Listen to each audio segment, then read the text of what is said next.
అల్లూరు జిల్లా రంపచోడవరంలో ఎమ్మెల్యే మిర్యాల శిరీషాదేవికి మద్దతుగా విజయోత్సవ ర్యాలీ నిర్వహించారు కార్యకర్తలు. ఇక 11 మండలాల టీడీపీ ర్యాలీతో మన్యం ప్రాంతం అంతా పసుపు జెండాలతో నిండిపోయింది. అంతకుముందు సీతపల్లి బాపనమ్మ ఆలయంలో ప్రత్యేక పూజలు చేశారు ఎమ్మెల్యే. రంపచోడవరంలో అభివృద్ధికి కృషి చేస్తారని హామీ ఇచ్చారు.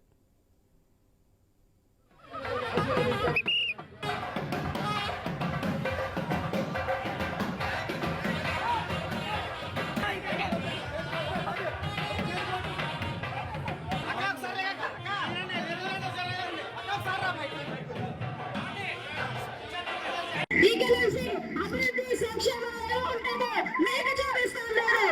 మన పన్నులు లేని విధంగా మన రంపచోడవరం నియోజకవర్గాన్ని తీర్చిదిద్దే బాధ్యత నాదని మరొకసారి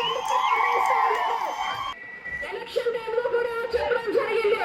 నేను కులాలకు మతాలకు వర్గాలకు లింగ వ్యతిరేకంగా పార్టీలకు అతీతంగా పనిచేస్తాను.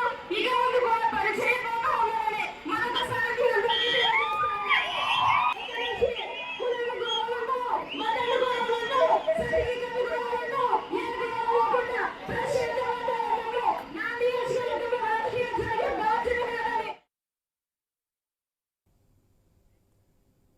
రాష్ట్రంలో దెబ్బతిన్న